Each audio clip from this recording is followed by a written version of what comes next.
Call of Duty is at a crossroads. Despite decades of dominance, player trust has been 100% shaken for this franchise. Warzone fatigue, recycled content, and broken rank modes, these are the main issues that the Call of Duty community can no longer ignore. And now, this coming year, all eyes are fixated on Black Ops 7. This isn't just another installment, this is a chance at redemption. In today's video, we're going to break down exactly what Call of Duty Black Ops 7 needs to deliver in order for them to make a step in the right direction, just like they did with Black Ops 6. Across multiplayer, campaign, zombies, and Warzone integration, to not just survive, but to thrive in the coming year and the coming installment. Let's get into it.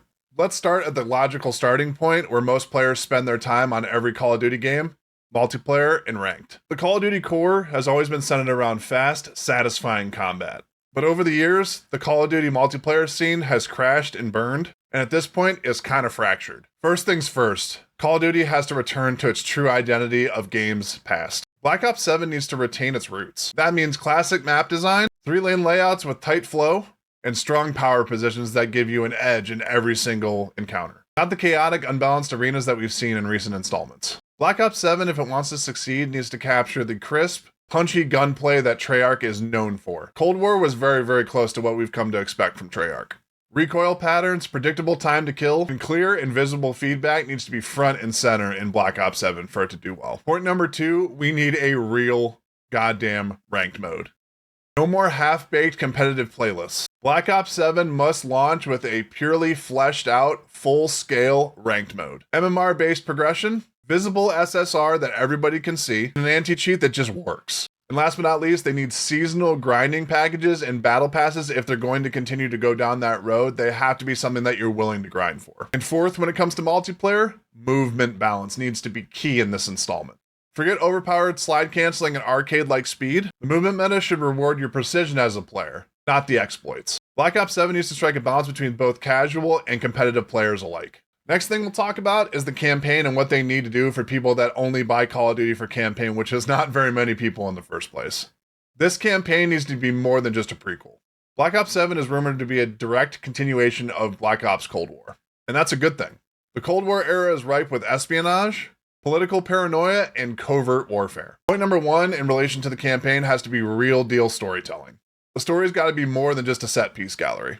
We need weighty decisions, moral ambiguity, and a sense of consequence for the choices and stuff that you do within the game. Cold War actually teased this with multiple endings. Black Ops 7 should build on this, as they did with Cold War, to make it a truly fleshed out campaign. Third, in relation to the campaign, is they need iconic character returns from some of the franchise's most memorable characters in the series. Bring back Mason, Hudson, and Woods, but make their presence mean something in the game, and something that actually has meaning. Character arcs should evolve, not just reappear for nostalgia's sake and giving us something that we're kinda looking forward to. And thirdly, in relation to the campaign, next-gen set pieces within the campaign need to actually mean something and be memorable. Big explosions and big theatrical stuff doesn't necessarily mean the campaign is going to be good.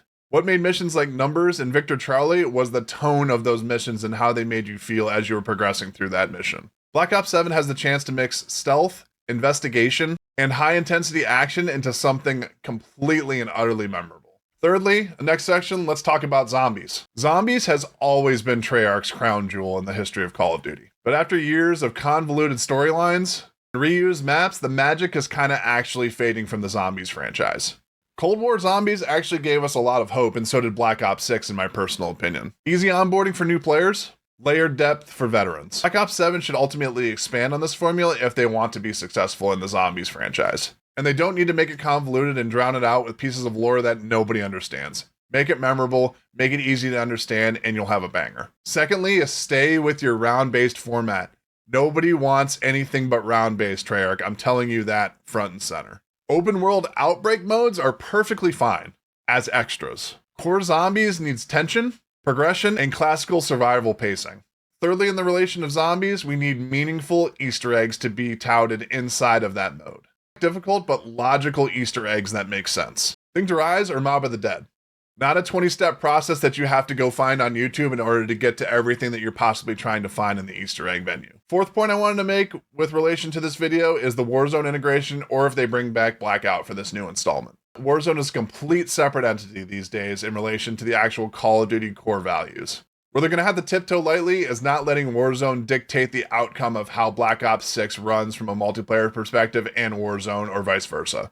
The separation of Warzone and Call of Duty core stuff has to be completely separate. Multiplayer weapons and the multiplayer gameplay should not be designed with Warzone in mind. They need to be completely separate. Black Ops 7 must maintain distinct tuning and stuff away from Warzone and Call of Duty multiplayer and make them completely separate. Point number 2 would be a cosmetic overhaul of both Warzone and the multiplayer stuff. Let Black Ops 7 art direction shine within this new installment. Don't dilute it with clashing operator skins from other timelines, because it's going to make things too confusing. Also, in relation to Warzone, if Warzone ends up biting the dust and Blackout is the new face and Battle Royale of this Black Ops 7 installment, whatever they do with the map, it needs to feel completely different and completely fresh from what we've seen in the past from both modes. Cold War's Verdansk 84 was barely a facelift to the original Verdansk. Give us an espionage-heavy Fog of War design map that reflects the integrity and awesomeness of the Black Ops universe. Finally, the last section we'll talk about is tech support for the upcoming game. This needs to be paramount if they want to be successful. No amount of hype can save a broken launch. Black Ops 7 needs to be ready for this huge undertaking, and the developers need to start listening more to the community and fix the stuff that is sincerely broken within their system. First thing they need to do is a polished, fleshed out engine. Frame rate stability, netcode, and hit registration need to be dialed in from the absolute jump of the game. Treyarch can't afford, and the Call of Duty franchise can't afford, a fix-it-launch type of mentality with another game coming into the series. Second, you guys guessed it, is an anti-cheat that just frickin' works. Ricochet these days isn't enough. In actuality, it's kind of an absolute joke at this point, especially in Warzone. If Black Ops 7 doesn't improve cheat detection and reinforcement of those cheaters, ranked in Warzone will absolutely 100% crash and burn once again, and people are going to be pissed. And lastly is the post-launch communication that the developers have to have with both the community, casual players, and ranked players alike. They need weekly updates, transparent patch notes that don't have any fluff, just raw information, and dev streams. The best shooters like Apex and Valorant, the reason why they're so successful still to this day is because they listen to their communities. Black Ops 7 and the entire franchise of Call of Duty needs to start doing the exact same and follow suit. In closing, Black Ops 7 doesn't need to reinvent the franchise by any means. It just needs to respect it at this point. Bring back what's worked, forget about what's broken or fix what's broken, and for once, listen to the community and the people that have been playing your franchise and games for the past 20 years. Does Black Ops 7 need to hit all of these points, or are there some points that I missed? Let me know down in the comments what you guys think. This is your boy Phantxm. Make sure to like and subscribe if you guys are brand new to the channel. And also make sure to stay tuned for more Call of Duty breakdowns and more information coming your guys' way in the coming weeks.